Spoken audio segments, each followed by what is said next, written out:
Sinibingelele babukeli benseso TV1 nabalandeli nje bonke beyinhlelo ze TV yakhe abaphambili inseso TV1. Igama lami nguNkosi Sibongo wamngadi. Namhlanje sila endaweni ethu kusebenzela esabambise kuyo sisalungisa nje into ezithize. Siyavakashelwa ke babukeli uyakwazi usithinta futhi enombolweni zethu ebhala screenini. Uphinde futhi usi-emailele na i-email ibhaliwe nje njengamanje. Namhlanje ngize nodaba oluthanda ukuba bucayi noma ngisho nje ukuthi lizoxwayisa futhi liphinde lilethe isifundo esithize kubantu abaningi. Le ibucayi ngoba yenziwa wonke umuntu since siphuma kuDisemba nje wonke umuntu edesemakhaya. Abantu ke bebeneyindlela abayihambayo ke abaningi babuye ngeimoto ezi straight kodwa ke abaningi ama transport abahlupha. Sizokhuluma ngendaba yokuhike kodwa ngengene kakhulu odabeni ngizoneza usisi ithuba lokuthi nibingelele mase siyaqala ke sichazele ukuthi lenkinga abhekana nayo wawinkinga enjani futhi ke wagcina enze kanjani ukuze ephume kuye. Sikubingelele sisi wami sikuneza ithuba lokuthi ubingelele ubukele inseso TV1. Sawubona bhuti nabalaleli ngiyababingelela. Siswami udaba lakho ngeke ngathi ukulalela sahlala phansi saxoxa wasichazela ukuthi kahle kahle kwenzakalani kanjani kodwa ngizothanda ukuthi sicathulise umbukeli angikhulumi kakhulu wena ozobulinaka udaba lakho ukuthi kahle kahle kwenzakalani mesingaqala nje sibike ukuthi uhlalaphi nendawo wawukuphi emakhaya. Ngokuhlala njengamanje ngihlala eNewlands amakhaya ikaNongoma. So into eyenzeka ukuthi kwakunomcimbi ekhaya wawudinga nje wonke umndeni ukuthi ube khona ngaleso sikhathi ngangisafunda isikole. Yes. Kwaku 2024. So ke sahamba ngale ekhaya abazali basekho. Ngihlala nosisi omdala nabo auntie umndeni nje lomunye kodwa abazali bona basekho. Okay. So ke ngahamba ke sa emakhaya ngesonto sekumele ngibuye ngoba ngomsombuluko kumele ngesikoleni. Ngamtshela usisi wathi usisi i-transport iyabheda makuyisonto ongcono angihake ngoba nemali anayo inokushoda ngeke ukwazi ungifikisa eThekwini. Savuma ke ngapakisha wangiphelezela wangibeka estopini. Emake waheka after umcimbi usuku lusingaki? Kwakuyisonto. Ngibuyela esikoleni. Ufunda grade ba? Ngifunda matric grade 12. Okay, qhubeka. Yes. So ke wangiphelezela sama estopini samisa imoto ngicathi kwaphela mhlawumbe i-hour simile kulizilokhu idlula nje themva kwe-hour kwaqhamuka nje enyiveni i-double cab. Yama ke kukhona nje phakathi obhuti nje abathathu uyabona ukuthi ngathi somabhizinisi abahloniphekile baqoke kahle bafaka amasudu no ties uyabona nje ukuthi abantu nje mhlambe ngathi mhlamba ugovernment noma bawosomabhizinisi nje bahloniphekile yes. Hayi ke bangibuza ukuthi ngiyanga kuphi ngisho ukuthi ngize eThekwini bathi asambe ngangena ngavalelisa bangingenisa ngaphambili kwi-passenger seat. Sihambe ibangana mhlambe ngango 15 minutes. Mangibuka la emotweni obhuti bayijabulele baphethe cooler box bayasiphuzela.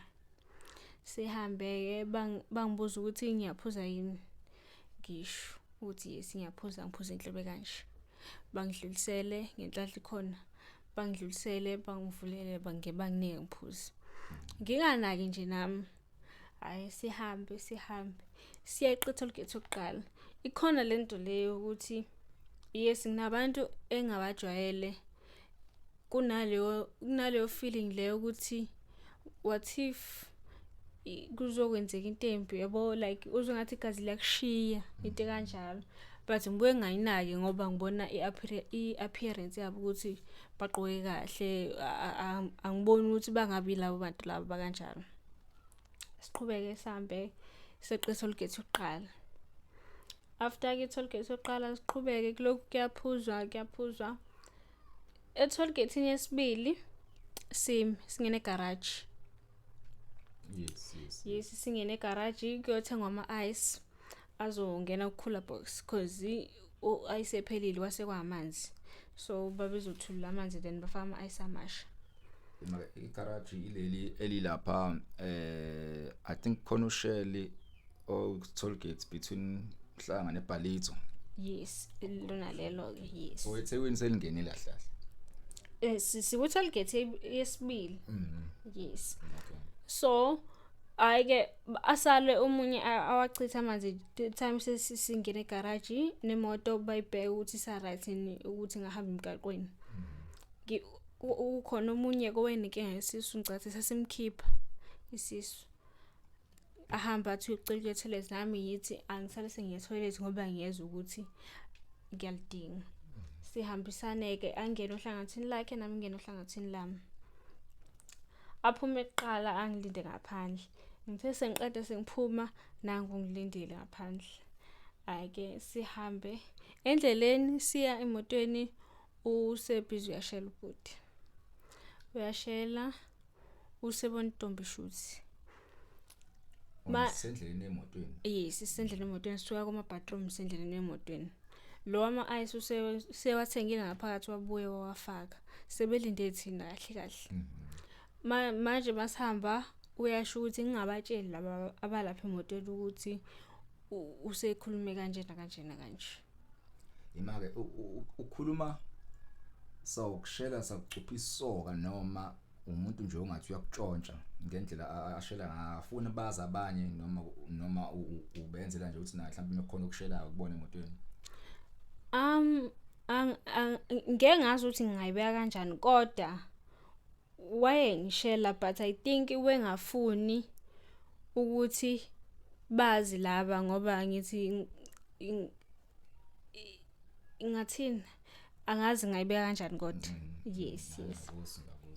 Siqhubeka singeneke emotweni sihambe. Siqhubeke bangizwa la khona iphunga elisnacks nje ngalizwa kahle ngathi bekunenyama thizeni kukhula box noma angazi kwenzakalani. Kodwa nje kunephunga lenyama nje ngaliqondi kahle. Le double cap le inalo saying lo ungathi uyisliding. Okay. Aye sikuqhutshekwe ukuhamba lokho lishilo nje leliphunga ngingalinaki itshozi mhlambe baphuma enyameni noma khona inyama labo ethole khona thizeni ba la ama-ice abechithwa bexubene. Okay. Njoba sebachithela nalokho bese befaka amasha. Ilungileke ngikanaki sihambe. Sithe nje ngicathi wasikusele mhlambe 25 minutes sifike ku toll gate okugcina. Wangiqhweba ke ubhuti ngoba wehlele emva kwami mina ngihleli passenger seat. Wangiqhweba ngasesicabheni wathi ufuna ifone ufuna ufaka inamba yakhe. Ngidlulise nje nami ifone ngokunganaki. Bala abanye noma abanakile. Okay. Abanakile. Ngidlulise ke ifone. Afaka inamba bese ayibuyisa ifone. The time ebuyisa ngicela elinye ikani. Ay ngithi ngibhizi ngiseva lafika selivuliwe. Kanti basebelispikile sebelifaka idrag. Imake the time wena usave inamba yakhe lokhunjana yena uvulela ikani livulo yena noma lo munye vulo bayikani livulo losiceleni. Okay. Livulo losiceleni mina ngisasave inamba mase ngiqedwe usave inamba sengiyalithatha hayi ngiphuze ukugcina kwami ngagcina siya sisibuka kanje i-toll gate ukubona ngagcina sekulapho emva kwalokho angazi kwenzakalani ngapha phama sengiseyimobeni. Imali toll gate wagcina uyibuka then wa blackout le blackout ngayo. Yes. Then usuvuka manje ke sengiseyimobeni. Usimo sanjani nje uvuka nje. Ngivuka ngiseyimobeni ngilaliswe ngesisu phansi. Ngiboshwe izandla ngemuva. Okay. Mangithi ngiphakamisa ikhanda kancane ngiyabona lamabhulu amnyama abeyaqoqa ukuthi bawuthula abantu. Futhi labo bengihamba nabo. Mangithi qala khona nenyawo zomuntu ufaka ubuhlalu ungathi mhlambe inyanga noma umthandazi izinto ezikanjalo. Ume nabo lezi insizwa lezi. Uma nomunye lo munye uma eceleni like ngathi ugadile basondelene. Hayi kube khona lokho ukuthi ngathi angazi noma ngizodayiswa noma kuzokwenzakalani. Luba khona lolo valo lolo. Mangithi ngibuyisa amehlo khona usiso leliphambi kwami. Ngizame ikhawe iningana ukumqhweba ngekhanda ngizama umvusa. Ukuze nakhona ngizama angifuni babone labo ukuthi sengivukile and ngiyayibona ukuthi wenzakalani. Ngizame hayi usisa akaphendule. Mase ngibukisisa kahle ukhona amalungu omzimba akekho. Uchaza ukuthi usethule akasekho emhlabeni. Khona amalungu omzimba angekho. So emqondweni wami wadlala ukuthi shuthi lenyanga mthandazi le emina lo yabode lapha ya. Njoba lo engenawo amaphathi shuthi kudayiselwa yena. Emake yini engekho kuyena? Isingezansi asikho. Na nebele la ka left alikho. So wena nje uvukela phezulu phambi kwesidubu nje esingenawo ibele nesto sangasezwa abasesikhishiwe nje. Yebo. What's the reaction mawuzibona lapho wenza njani? Ukukhuluma iqiniso umzimba ukubona umubone into esheqisayo vele angazi ngichaza ngathi igazi liyakushiya. Kuba naleyo reaction nje ukuthi uthukile awazi wenze njani. Then engqondweni kwadlala lento ukuthi njoba lo esekanje shuthi imolandelayo mebaqeda le transaction abayenzayo yimina olandelayo. Angazi ngasukuma nini kanjani kodwa ngazibona sengibalekela impilo yami ngoba ngase ngibona ukuthi mina olandelayo emva kwalosisi lo imozo ocandwa kanje. Ngabaleka kangena emubeni phakathi. The time ngene emubeni ngiyezwa khona inyawo ezilandela ngemuva. Shuthi babonile ukuthi sengivukile ngabaleka. Ngibale emkhulu lo yamoba lo amkhulu ngicathi ngabaleka mhlambe ibanga elango 20 minutes 15 to 20 minutes ngihamba. Then kwakhona into engathi ngathi iyiwa kanje ngathi kwakumbe angazi ini kodwa kuyiwa elingekho lide kakhulu. Yeah. Ngaqhuzwa ngawela lapho. Mangifika lapha khona lo bhuti lo obengishele egarage. Mangifika khona kwayena sengiyamsaba. Wena kuyena noma uqhuzulo uyena or uyiswe ukhubeka ukhutshwe yini noma yiwa lelo phose kuni? Angazi ngikhubeke yini noma intambo lezi asemobeni lezi ephansi no. Kodwa ngikhubekile ngangena kulelo liva lelo. Kanti nayo uyoyikhulula lapho. Oh nje benenkinga yesisu nje. Yes. Okay. Manje inkinga bekhona phela emotweni kwayena sengiyamsaba. So ngizame ukusukuma. Ngizama ukusukuma asondele angisize kodwa manje ukhipha ummesi. Ngithuke kakhulu ngibuye ngidela ukuthi vele usekubambile noma ngabuya uzongigwaza ayikho into engizoyenza. Ay kanti uzongiqashula intambo lezi engiboshwe ngazo ngemuva. Yeah. Ayike athi la ubuya ngakhona uyongena phakathi emahlathini phuma ngala uzophumela emgaqweni. Ukunyama directions okuphuma. Yes, ukunyama directions okuphuma. Angibange ngisabonga ngahamba. Cause la babenza ngemuva. Ngahamba angazi yena wasala benze njani. Ngamshiya nje angibange ngisabanga ngisenza lutho. Ngahamba. Ngafika emgaqweni omkhulu kwaseqala ukuba mnyama. Ngicathi wase kuba past 6 to 7 siqala uba nje emnyama siqala ukhwalala. Ekhaya kusuke ekseni. Ngenxa ye transport. Ay ngihike futhi naphambili ngoba imoto awekha ama-taxi awami lapha ya. Imali usuthola manje imoto emgaqweni futhi hike futhi kuyona noma sekuyabonakala vele ukuthi ulimele so wonke umuntu akudabukela ukuthi okay ubani ngisho ukuthi umazi. Kodwa ke appearance enjani umuntu wakuthatha noma ukusa umuntu wesilisa futhi noma kanjani? ngase ngikhetha engihaka mangibona ukuthi ngathi shayela umuntu esilisa ngiyeke idlule. Mangibona ukuthi ngathi umama omdala noma nje usisi ohloniphekile umbonayo ukuthi uright ngangiyimisa ngenhlanhla kwakhona ugogo nje ohamba nondodakazi yakhe. Wangimela ngangena ngabachazela isitori ngabachazela bangidawukela wathi ugogo asikise police station seduze.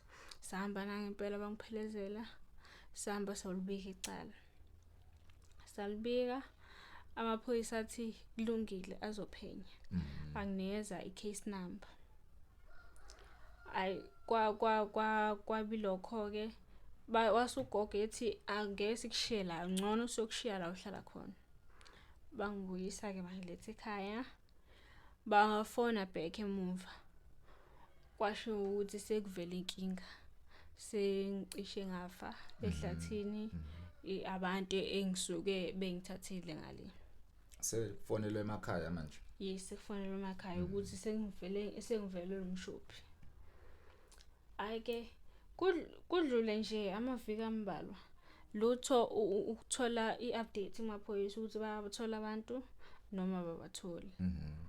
Ngibona endabeni ukuthi khona umuntu osilisa oshile like makushiswa imoba shuthi wabulawa washiwa lapho then abalimi mase beshisa imoba washa kanjalo naye angazi. So asike story siphelele ukuthi i-cause of death abakunika ngaleso sikhathi ukuthi wafa dala noma washiso umoba ngesikhathi eshiso umoba. Ngabona sengibona ku TV ukuthi kutholakala umuntu oshile emobeni. Okay. Amaphoyisa agcina i-case number nje unginika something. Ngabona sengibona ku TV ukuthi khona umuntu wesilisa otholakala eshile kumoba kadushiswa.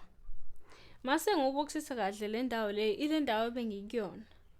Kodwa manje ku TV akuveli ukuthi bekhona omunye umuntu wesifazane.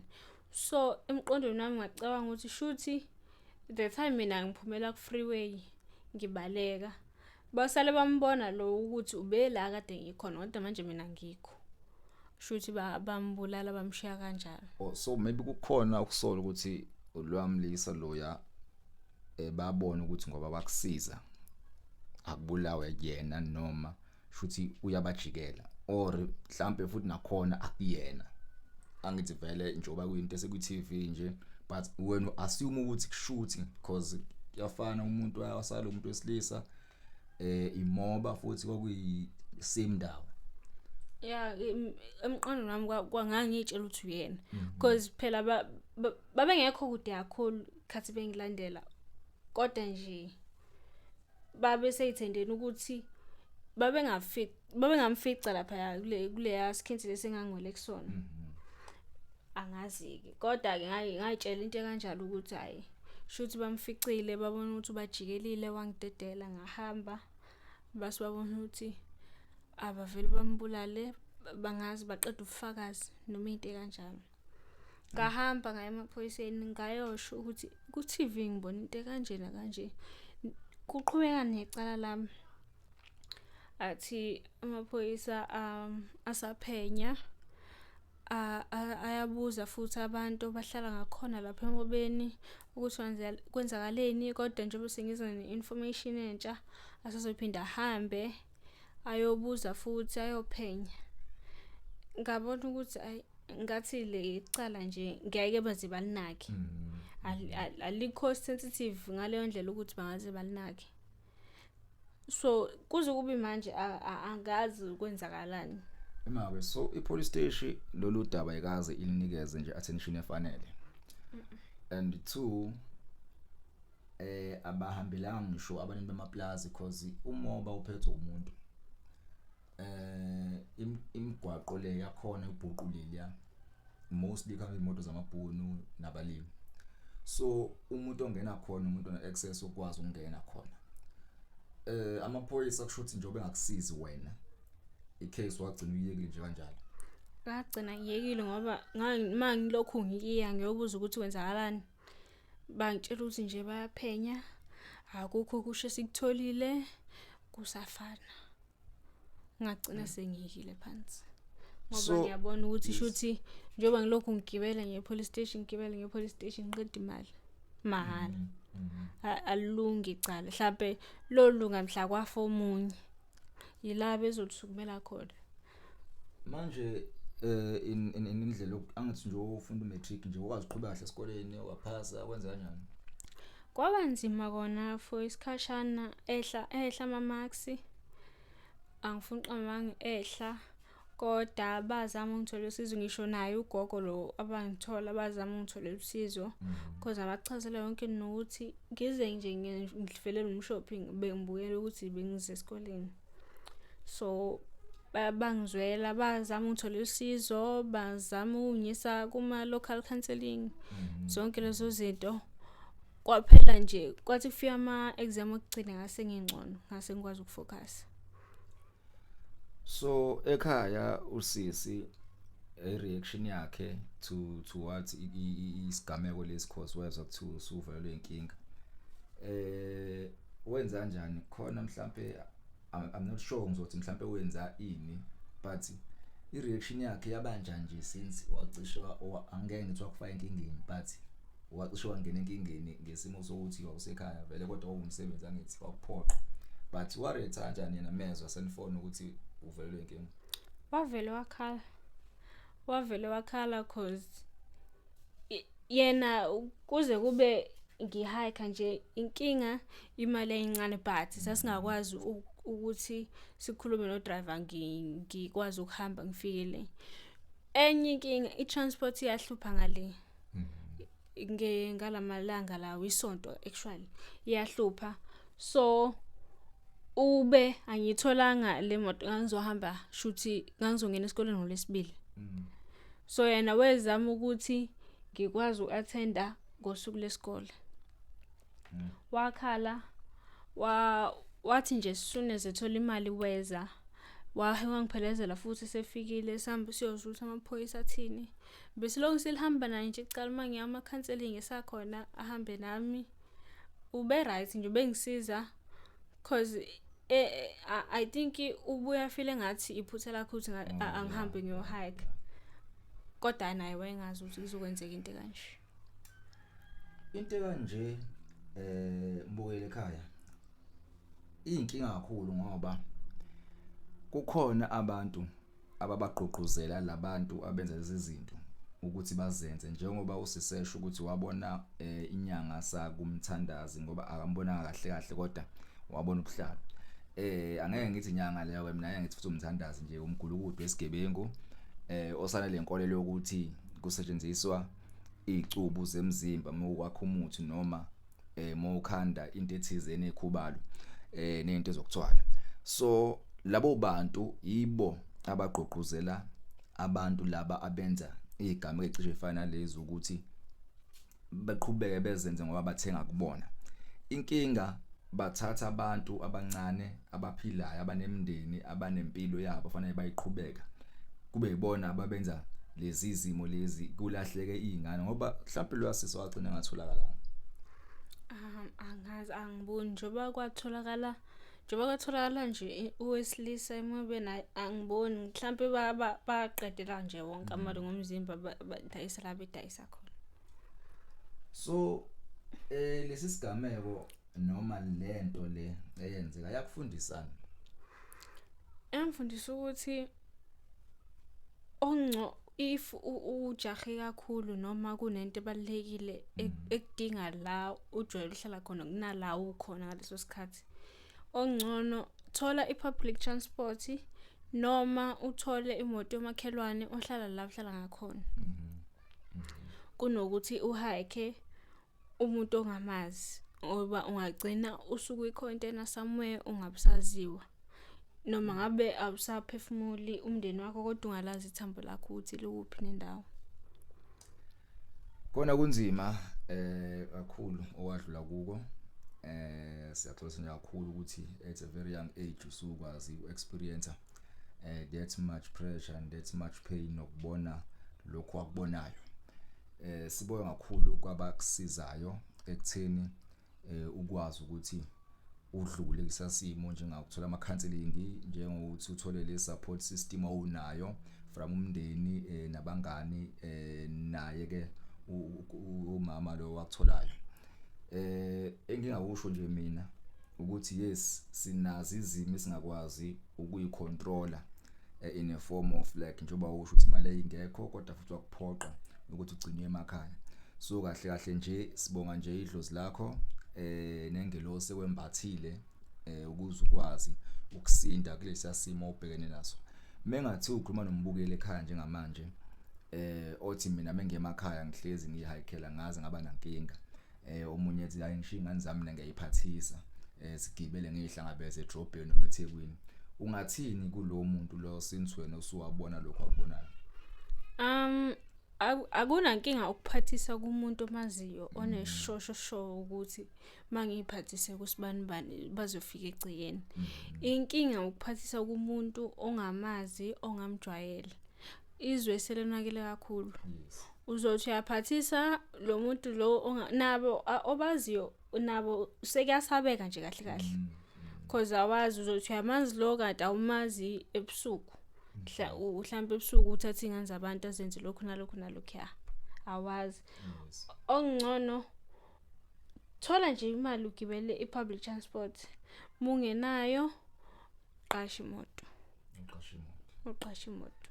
Bukeli wenseso ye-TV1 uhlelo eTell Your Story. Namhlanje bese nje asizwisa nayo inkinga eyavela usisi sixwayise kakhulu ngalokhu kokuhike ukuthi kuyingozi ngalendlela exakile.